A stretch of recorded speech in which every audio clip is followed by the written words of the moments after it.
Welcome to Pharmacology Insights, where we break down complex pharmacology into simple, easy-to-understand concepts. In a previous video in this antidiabetic pharmacology series, we explored how diabetes drugs work, which organs they target, which pathways they affect, and how they lower blood glucose. But knowing the mechanism of action is only half the story. Because in real clinical practice, drugs aren't chosen based on mechanisms alone. They're chosen based on the patients. Before any medication is prescribed, doctors first assess overall health status and comorbidities. Does the patient have cardiovascular disease or kidney failure? Are they elderly, frail, or at risk of falls? Those factors determine which drugs are appropriate. But once appropriate options are identified, another question emerges. Among the suitable choices, which one is safest? And which one carries the least metabolic cost? That's where two universal filters come in. The safety filter, for risk of hypoglycemia, and the metabolic filter, for effect on body weight. No matter the patient profile, every glucose-lowering drug must pass through these filters. Understand these two filters, and diabetes pharmacology becomes logical. Lowering HbA1c is the goal. But lowering it unsafely is a failure. The ultimate objective is simple: lower glucose without causing hypoglycemia. Low blood sugar isn't just an inconvenience, it is dangerous. It can cause shakiness, confusion, loss of consciousness, and seizures. Worse, it creates a vicious cycle. Patients fear low sugars. They eat defensively, just in case, to avoid sugar crash. Their adherence drops, and glycemic control and long-term health worsens. So, the first question we ask of any diabetes drug is this: does this lower glucose safely? Some drugs lower glucose regardless of the current glucose level. They are glucose independent. They don't adapt. And they don't switch off. These, we consider as high hypoglycemia risk. The first one is, of course, insulin. Insulin is essential, and often it's life-saving. But pharmacologically, it's blunt. It lowers glucose regardless of what you have eaten. Too much insulin, or insulin given at the wrong time, leads to hypoglycemia. Insulin works, but it demands precision, education, and constant monitoring. Another high-risk group is the sulfonylureas, such as glibenclamide and gliclazide. These drugs force the pancreas to release insulin. They don't ask, is glucose high? They simply say, release insulin. So, if the patient skips a meal, or eats less than usual, or is elderly, frail, or has kidney disease, insulin is still released. Glucose keeps dropping, and hypoglycemia happens. So, sulfonylureas are effective, but inherently risky. Now contrast that with glucose-dependent therapies. These drugs either do not stimulate insulin secretion at all, or enhance insulin only when glucose is elevated. In simpler terms, they only work when they're needed. The first one is metformin. This drug doesn't push insulin. Instead, it simply tells the liver to reduce glucose production and helps the body use its own insulin better. No insulin surge means minimal hypoglycemia risk. And then, there are the SGLT2 inhibitors that work in the kidney. They prevent glucose reabsorption, allowing excess glucose to be excreted in urine. If blood glucose level is already low, there's no excess to lose. Low glucose equals low effect. That's why hypoglycemia is uncommon with SGLT2 inhibitors. Another group of drugs with low hypoglycemia risk is the GLP-1 agonists. These are physiologically elegant. They increase insulin and suppress glucagon only when glucose is elevated. So, as blood glucose nears the normal range, the effect of GLP-1 agonist fades away. Essentially, they support the body when required and step back when it's dangerous.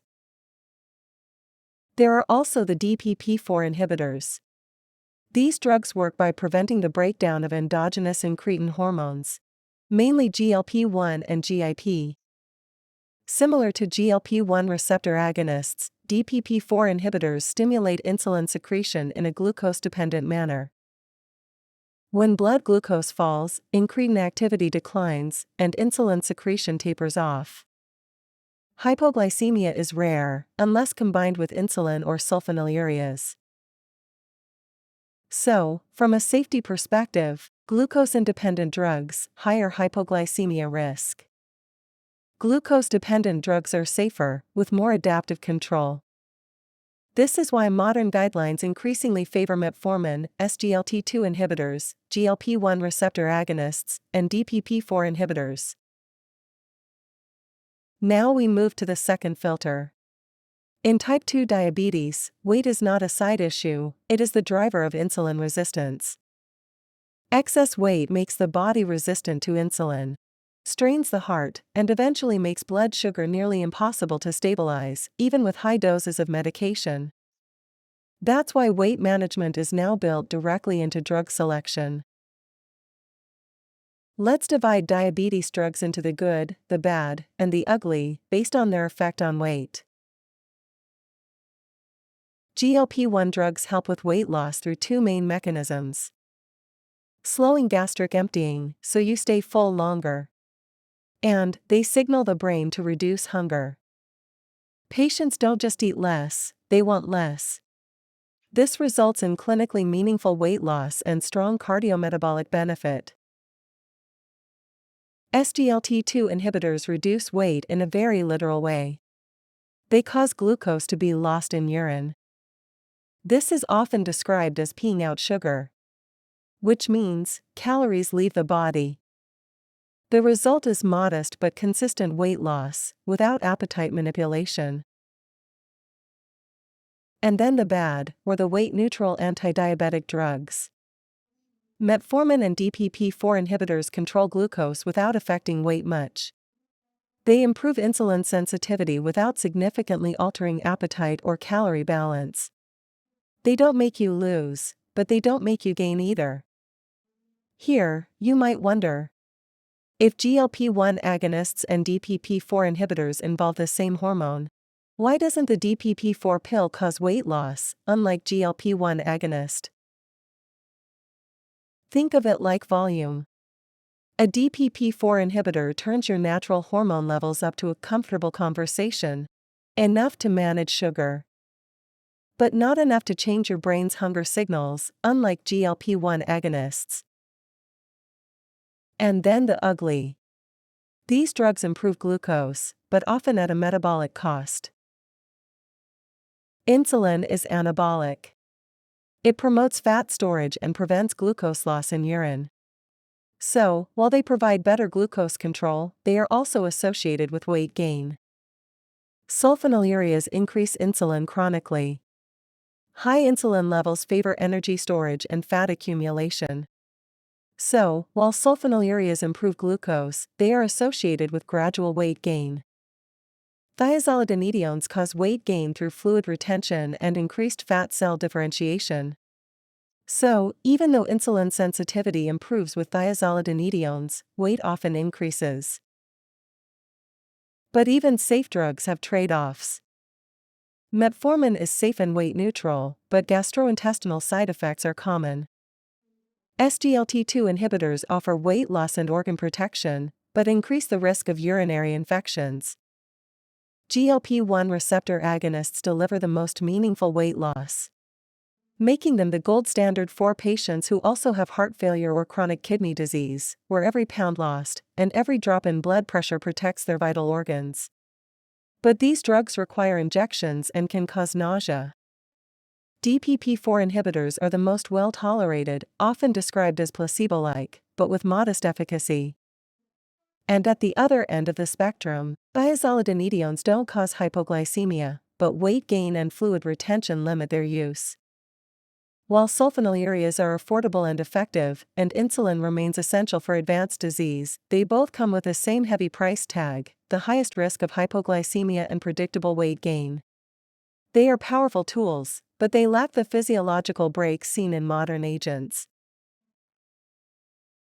So choosing a diabetes drug isn't about asking which one lowers HbA1c the most. In practice, drug selection happens in layers. First, we identify agents appropriate for the patient's cardiovascular, renal, and overall health status. Then, among those appropriate agents, we filter for metabolic impact. Which lowers glucose without hypoglycemia? And which minimizes weight gain, or even promotes weight loss?